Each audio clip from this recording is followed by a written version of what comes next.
harus kita turunkan kembali, kalau perlu setingkat dirjen supaya cepat untuk ada suatu perubahan-perubahan.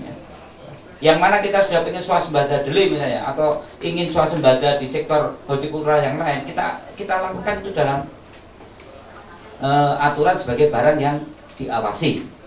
Kemudian sistem perdagangan, ya bagaimana memberikan peran pemerintah dalam hal ini Bulog tetap harus dijadikan sebagai suatu bukan badan urusan beras, tapi badan urusan logistik yang benar-benar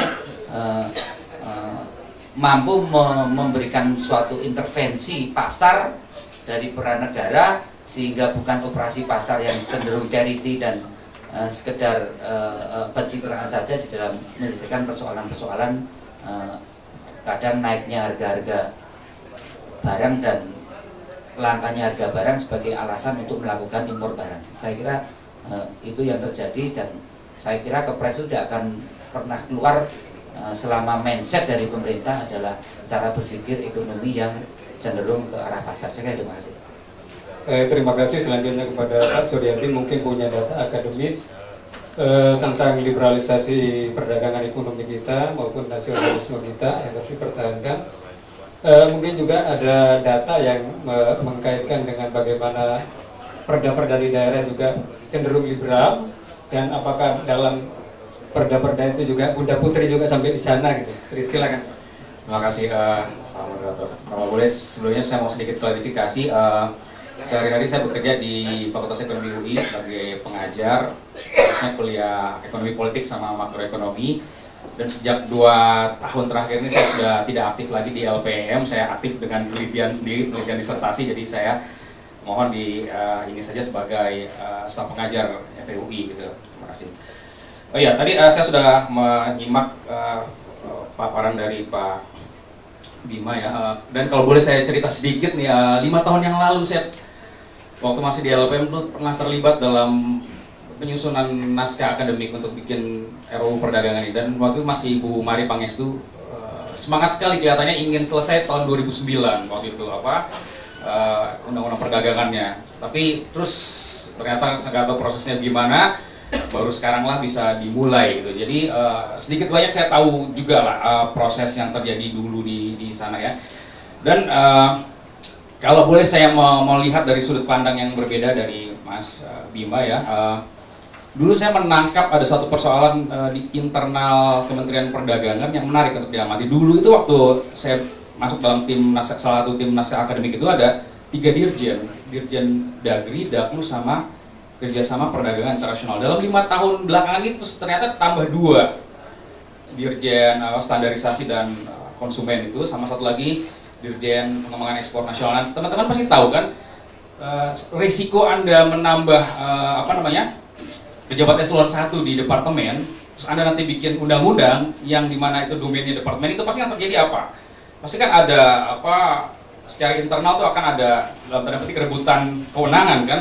Dulu aja sudah terasa, apalagi sekarang ini. Nah, ini yang saya mau sampaikan juga, bahwa karena sudah begitu lamanya RUU perdagangan ini, keinginannya udah dari awal tahun 2000 saya dengar ya. Dulu pernah ada naskah akademik yang pertama sebelum tim kami, dulu ada lebih dahulu dari Fakultas Hukum UI awal 2000-an kalau nggak salah ya. Jadi udah Anda bayangkan berganti-ganti itu naskah akademiknya sampai yang terkini sekarang.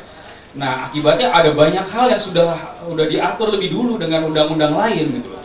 Dan membuat kemudian RUU perdagangan ini menjadi harus semakin hati-hati. Spiritnya saya sepakat lah bahwa jangan sampai kita pro liberalisasi, neolib, macam-macam, itu saya sepakat. Tapi begitu itu dituangkan ke dalam suatu regulasi aturan, kita juga perlu memperhatikan risiko jangan sampai nanti bertabrakan dengan undang-undang yang sudah lebih dulu ada, atau bahkan di internalnya kita berantem sendiri misalnya. Nah, itu juga akan berisiko membuat yang niatan-niatan yang baik itu tadi ingin dicapai bisa jadi kandas gitu kalau kita tidak hati-hati merumuskannya. Dan satu hal lagi, pasti teman-teman ingat, sekarang ini kalau soal siapa berwenang melakukan apa, mesti kita ingat ada PP nomor 38 tahun 2007, pasti tahu semua kan, tentang pembagian kewenangan antara pusat sama daerah. Itu adalah turunan dari Undang-Undang Otonomi Daerah kita itu.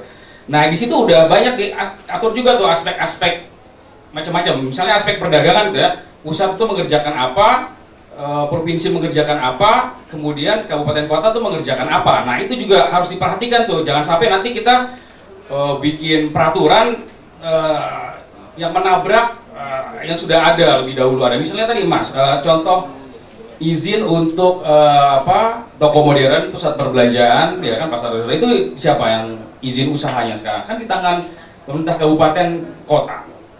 Izinnya ada di tangan mereka menurut Perpres yang 112 tahun 2007 itu ya. Jadi udah dibagi-bagi tuh. Nah, kalau tiba-tiba undang-undang perdagangan mau misalnya mengatur kembali ya, harus perhatikan juga tuh. Yang sudah ada itu mau bagaimana. Saya sebenarnya udah beberapa menyiapkan nih aspek-aspek yang memperhatikan aspek tadi itu ya. Karena sudah begitu lamanya tidak ada undang-undang perdagangan, membuat banyak aspek perdagangan itu sudah diatur dengan undang-undang sendiri-sendiri. Tadi Mas Bima sudah menyinggung juga kan, kalau urusan usaha kecil menengah udah ada undang-undang usaha kecil. Terus kalau misalnya untuk standar SNI gitu kan, udah ada PP yang mengatur itu, PP 102 tahun 2000 udah ada mengatur itu, udah ada Badan Standarisasi Nasional seperti itu. Jadi kalau misalnya nanti undang-undang perdagangan mau membuat standar-standar lagi, nah itu harus sejalan dengan perannya badan ini. Dalam pikiran saya harus jalan dengan perannya ini, dan juga harus mengikuti lah ya. Ada banyak standar yang misalnya kita mau perdagangan alat kesehatan misalnya, siapakah yang menetapkan standarnya bahwa ini alat kesehatan ini layak untuk diimpor misalnya kan, layak untuk diedarkan? Kementerian Kesehatan lebih dahulu sudah mengatakan itu kan. Jadi kalau misalnya kita mau mengaturnya kembali harus hati-hati dengan itu. Impor produk pertanian misalnya, siapa yang berwenang? Kan kita udah punya Undang-Undang 19 tahun 2013 Perlindungan dan Pemberdayaan Petani, itu menempatkan Kementerian Pertanian sebagai pihak penentu dalam menyusun standar komoditas apa yang boleh diimpor dan macam-macam itu ya. Membuat nanti undang-undang perdagangan juga harus memperhatikan itu. Jadi jangan sampai, spiritnya saya sepakat bahwa harus banyak hal harus diperbaiki, cuma jangan sampai ada tabrakan-tabrakan dengan peraturan-peraturan yang lebih dahulu ada ya. Juga mengenai pembagian kewenangan ya, dengan kewenangan yang sudah ada di tangan kementerian-kementerian, dan juga bahkan di dalam internal Kementerian Perdagangan sendiri jangan sampai terjadi perebutan, dalam tanda petik perebutan kewenangan, yang membuat nanti di lapangannya aturan-aturan yang niatannya baik itu nanti diimplikasi di lapangannya banyak menemui kendala. Sebentar, apa lagi? Mungkin itu dulu Mas, kalau nanti ada yang tanyakan. Oke, terima kasih. Selanjutnya Pak Ihsanuddin Sursi. Biasanya Pak Ihsanuddin ini menyorotinya secara global dari presiden, menteri sampai dunia internasional. Apakah Pak Ihsanuddin sudah membaca daftar inventarisasi masalahnya, dan apakah ini sudah ada transaksi dan sebagainya? Monggo Pak.